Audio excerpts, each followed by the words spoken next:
O Brasil está envelhecendo. Segundo pesquisa do IBGE, em 2030, o país terá a maior parte de sua população com mais de 60 anos e vai ocupar a 6ª posição entre as nações com maior número de idosos no mundo.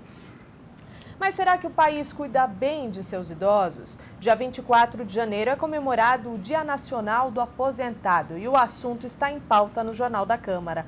Hoje nós recebemos a doutora em Ciências da Saúde e membro da Sociedade Brasileira de Geriatria e Gerontologia, Naira Dutra Lemos. Tudo bom, Naira? Tudo bem, prazer estar aqui. Prazer é nosso poder bater esse papo com você. Agora a pergunta que não quer calar, né? Sobre o aumento da expectativa de vida. Nós estamos preparados para isso? Eu diria que sim e que não. Por quê? Estamos preparados do ponto de vista de políticas públicas.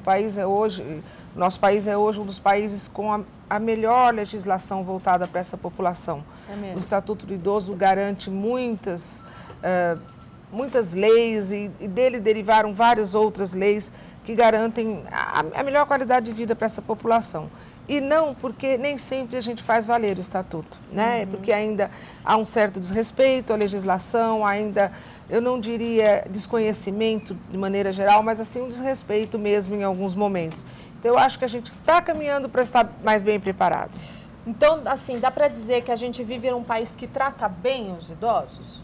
Eu diria que está melhorando muito. A gente já alcançou um nível bom nessa questão de tratar bem nossos idosos. Nós já tivemos situações muito piores, questão de violência, questão de descaso. Então, eu acho que a gente tem que ser um pouco mais otimista e deixar isso como mensagem mesmo. Eu acho que a gente está melhorando muito. Eu diria que a gente está começando a tratar bem essa população. Falando sobre violência, tem números que assustam, né? Isso. Segundo o Disque 100 da Secretaria de Direitos Humanos da Presidência da República, a cada hora, 2 idosos sofrem algum tipo de violência no Brasil. Foram 16 mil denúncias de abuso contra idosos de janeiro a junho de 2015, né? Do ano passado. Onde essa violência geralmente acontece? É em casa que mora o perigo? Infelizmente, eu tenho que te dizer que é. Os números todos vão apontando para mostrar para a gente que o maior número de casos de violência ocorre no domicílio, né? Se nós falarmos da violência física ou mesmo da violência psicológica. Mas também há um número grande que deve estar constatado aí nesses dados que o IBGE coloca, que todos os grupos que pesquisam isso colocam, que é a violência também externa, né? Que a violência na rua, o assalto, as pessoas são às vezes enganadas, má fé, né? O uso de má fé contra os idosos, mas de maneira geral, o maior número de casos de violência acontece dentro do domicílio e também nas instituições. E como mudar esse cenário, né? Como evitar que os idosos sofram algum tipo de abuso dentro de casa? Eu acho que aí a gente precisa trabalhar, trabalhar no foco da educação. Da educação no sentido de mostrar para essas famílias a importância de cuidar bem, né? E até esclarecer, porque às vezes a violência, um dos fatores grandes de violência é o desconhecimento e às vezes a sobrecarga de quem cuida, né? A população ainda não está tão preparada do ponto de vista cotidiano, né, do cotidiano a cuidar dos seus idosos. Nós temos aí muitos idosos cuidando de outros idosos, o que vai gerar um cansaço, um estresse, um adoecimento da própria família, às vezes adolescentes que ficam cuidando dos seus avós.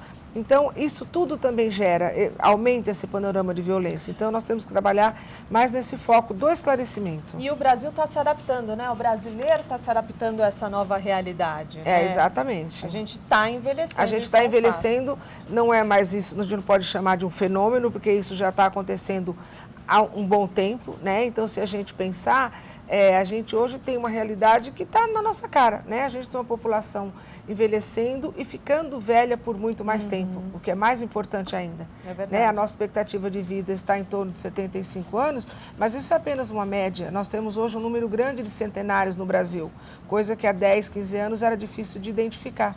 E esse envelhecimento da população reflete em todos os aspectos do país, né? Então, até a questão de emprego, enfim... Aposentadoria, isso reflete em todos os aspectos. Isso reflete em tudo, porque as pessoas estão envelhecendo, como eu já te disse, ficando por mais tempo velhas, demorando mais para falecer, e aí todos os setores da sociedade têm esse impacto. A previdência social, o comércio, os hospitais que não estão todos preparados ainda para atender essa população. Então, esse envelhecimento populacional reflete em todas as áreas. E como podemos adaptar as políticas públicas e a vida em sociedade, principalmente no que se diz respeito a emprego, né? Quando pensamos em quem tem mais de 60 anos e que continua trabalhando, enfim. Hoje já dá para dizer que a gente tem um número bem grande de empresas que trabalham com esse segmento. A gente tem várias empresas que abrem as portas para essa população, que estão adaptando os serviços para receber essa população. E o que eu acho é que a gente tem que ter muito claro que se o idoso tem opção, tem o desejo e a opção de trabalhar depois da sua aposentadoria, que seja por um trabalho que lhe dê, fazendo alguma coisa que lhe dê prazer, que seja um trabalho digno, não simplesmente para complementar a renda dele. A gente vê aí fora do país que os idosos trabalham por vários motivos, porque sim, complementa a sua renda, mas também porque aquela outra função que ele está assumindo lhe dá um certo prazer. E acho que é isso que a gente tem que pensar aqui no Brasil. Mas eu acredito também que a gente já melhorou muito esse panorama. Se nós pensarmos em 10, 12 anos atrás, melhorou substancialmente. É verdade. Muito obrigada pela sua entrevista. Foi um prazer estar aqui com vocês. Prazer é todo nosso.